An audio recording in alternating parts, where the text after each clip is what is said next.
TV ప్రేక్షకులకి wish you a very happy new year.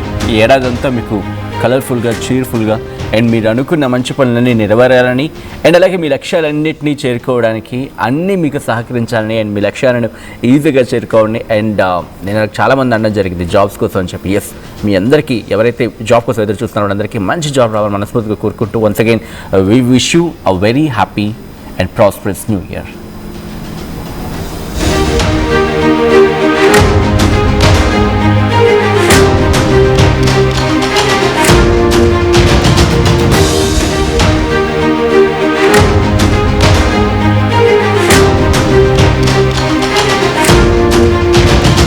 Breaking news చూస్తున్నారు. పుతిన్పై in fact Russia అధ్యక్షుడు పుతిన్పై అర్ధరాత్రి డ్రోన్ దాడి జరిగింది.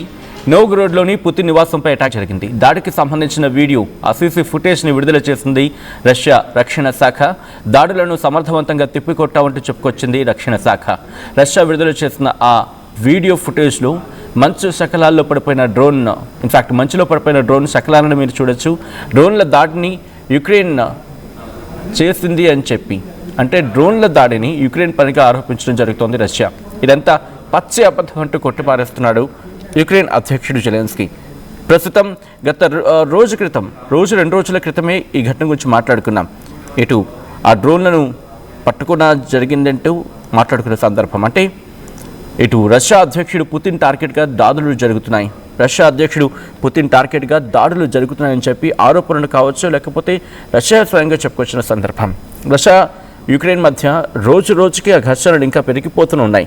శాంతి చర్చలు జరుగుతున్నాయని చెప్పి మాటలు జరుగుతున్న సందర్భంలో ఇటు రష్యా మీద దాడులు ప్రస్తుతం ఎక్కువ అవుతున్నాయి. రష్యా అధ్యక్షుడు వ్లాదిమిర్ పుతిన్ టార్గెట్గా ఆయన నివాసంపై యుక్రెయిన్ డ్రోన్లతో దాడికి ప్రయత్నించిందని చెప్పి రష్యా తీవ్రమైన ఆరోపణలు గుప్పిస్తోంది. దీనికి సంబంధించిన సీసీ ఫుటేజ్ని, ఆ వీడియోస్ని పంపించడం జరిగింది, లేకపోతే వాళ్ళ సోషల్ మీడియాలో పోస్ట్ చేయడం జరిగింది రష్యా. ఇప్పటికే వాళ్ళ యాంటీ మిసైల్ సిస్టమ్, అంటే వాళ్ళ గగనతల రక్షణ వ్యవస్థ ఉంటుంది కదా, వాటిని మరింత కట్టుదిట్టం చేయడం జరిగింది. S-400 కావచ్చు, దాంతోపాటు మరికొన్ని నిఘా అస్త్రాలని సిద్ధం చేసుకుంది. ఆ విజువల్స్ మీరు చూడొచ్చు. ఆ డ్రోన్ శకలాలకు సంబంధించి విజువల్స్ని మీరు చూడడం జరుగుతుంది ఆర్టీవీ స్క్రీన్ మీద. ఈ కథనం మిమ్మల్ని కాస్త కలవరపరచచ్చు, అయితే మిమ్మల్ని కలవరపడ గురి చేయడం ఆర్టీవీ ఉద్దేశం కాదు. కానీ ఇటువంటి కథనాలు చూసినప్పుడు కాస్త కలవరపడ గురయ్యే అవకాశం ఉంటుంది. కాబట్టి దీనికి సంబంధించి తగిన జాగ్రత్తలు తీసుకోవాలని ఆర్టీవీ సూచించడం జరుగుతోంది. ఒకసారి ఆ విజువల్స్ మీరు చూస్తున్నారు. సైరన్స్, అక్కడ ఎమర్జెన్సీ అలర్ట్స్ ఇస్తున్న సైరన్స్.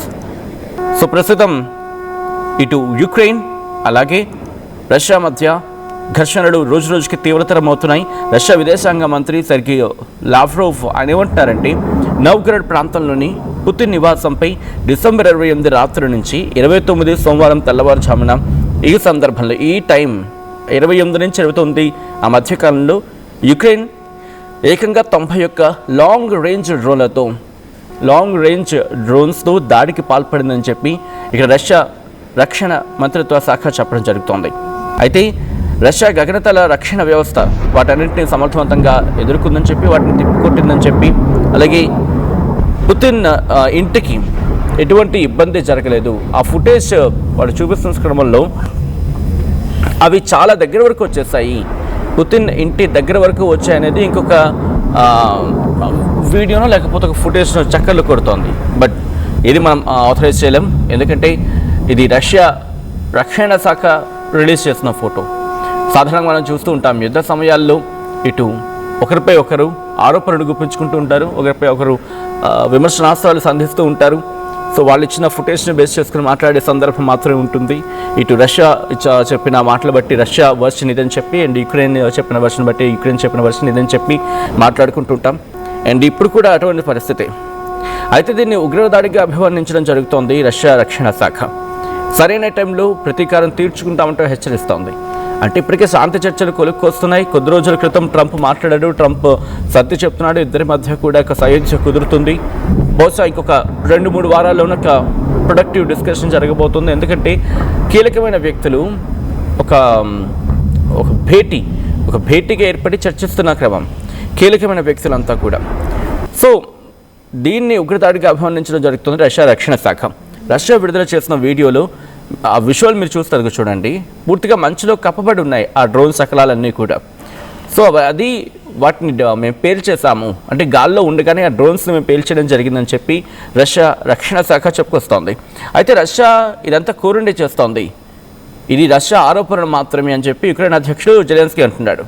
శాంతి చర్చలను పక్కదారి పట్టించేందుకు రష్యా ఇలాంటి ప్రయత్నాలు చేస్తోంది, ఇదంతా ఫేక్, ఇదేం మేమెందుకు చేస్తాం, మేము కూడా శాంతి కామికులమే కదా, మేమే ముందు శాంతిని కోరుకుంటున్నాం, అలాంటిది మేమెందుకు చేస్తాము అని అని వాళ్ళ వర్షన్. మీరు చూడొచ్చు ఆ డ్రోన్స్కి సంబంధించి విజువల్స్ అవి ఏకంగా 91 డ్రోన్లను పేల్చేస్తామని చెప్పి రష్యా చెబుతోంది. మీకు గుర్తుంటే కనుక ఆపరేషన్ సింధూర్ సందర్భంలో కూడా ఇటు మన భారత బృందం రష్యాకు వెళ్తున్న క్రమంలో అప్పుడు కూడా ఒక దాడి జరిగింది వాళ్ళ విమానాలకు సంబంధించి. సో ఆ తర్వాత వాటిని కాపాడుకుంటూ వెళ్ళిన సందర్భం ఇలా అప్పుడు కూడా మాట్లాడుకోవడం జరిగింది. అయితే ఇప్పుడు ఎందుకు ఇంత తీవ్రమైన చర్చ జరుగుతుందంటే కొన్ని ఇంటర్నేషనల్ న్యూస్ అవుట్లెట్స్ ఏం చెప్తున్నాయంటే రష్యా ఆరోపణలకు తగిన సాక్ష్యాలు లేవని చెప్పి వాళ్ళు కోట్ చేయడం జరుగుతోంది. సో బహుశా ఎప్పుడైతే అలా కోట్ చేశారో బహుశా కోట్ చేసిన తర్వాతే ప్రస్తుతం ఈ వీడియో ఫుటేజ్ని రిలీజ్ చేయడం జరిగింది రష్యా. సో ఈ పరిణామాల మీద ఇటు యావత్ ప్రపంచం దిగ్భ్రాంతి వ్యక్తం చేస్తుంది. మన ముఖ్యంగా ప్రధాని కూడా, మన భారత ప్రధాని నరేంద్ర మోదీ కూడా దిగ్భ్రాంతి వ్యక్తం చేశారు. అధ్యక్ష నివాసాన్ని టార్గెట్ చేసుకోవడం అనేది ఆందోళనకరం. దాంతోపాటు రెండు దేశాలు కూడా శాంతి కాములుగా మారే ప్రయత్నం చేయాలి, సామరస్యంగా వీటిని ద్వైపాక్షికంగా వీటిని చర్చించుకొని దీన్ని ముగించుకోవాలి తప్ప ఇలా ఎంతవరకు చేస్తారు, ఇది ఎంతవరకు సమంజసం అనేది భారత ప్రధాని నరేంద్ర మోదీ కూడా సూచించిన సందర్భం. అమెరికా అధ్యక్షుడు డొనాల్డ్ ట్రంప్ కూడా పుతిన్తో నేరుగా మాట్లాడారు, దాదాపుగా గంటన్నర సేపు మాట్లాడారని చెప్పి అప్పుడు మాట్లాడుకున్న పరిస్థితి ఉంది. సో యుక్రెయిన్ అధ్యక్షుడు జెలెన్స్కీ రీసెంట్ విజువల్స్ మీరు చూడడం జరుగుతోంది. అదిగోండి యుక్రెయిన్ అధ్యక్షుడు జెలెన్స్కీ ఖండిస్తున్న వార్త, రష్యా అధ్యక్షుడు వ్లాదిమిర్ ఇంటి మీద డ్రోన్ దాడికి సంబంధించిన విజువల్స్ మీరు చూడొచ్చు. చాలా దగ్గరగా చేరుకున్న తర్వాత వాటిని అక్కడే పేల్చేసాం, ఎక్కడక్కడ వాటిని మేము ముందుకు రానివ్వలేదు. ఆ విజువల్స్ మీరు చూడొచ్చు. ఆ డ్రోన్స్ ఇలా ఊగిసలాడుతుంటే మీరు చూస్తే అక్కడ రెండింటినీ వాళ్ళు పేల్చడం జరిగింది, ఇంకొకటి వెనక్కి వచ్చేసింది. మీరు చూడొచ్చు పూర్తిగా అక్కడ గగనతల రక్షణ వ్యవస్థ యాక్టివ్ అయింది, వాటిని టార్గెట్ చేసి వాటిని పేల్చడం జరిగింది.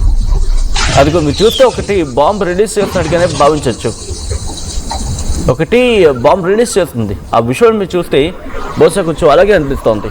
అదిగో మీరు చూస్తే కనుక అలా స్వింగ్ అయ్యేలా అలా ఊగిసలాడాయి. ఓకే, ఊగిసలాడిన సందర్భం ఒకటి బహుశా పేల్చేసిన తర్వాత అది కింద పడిపోయినట్టుంది.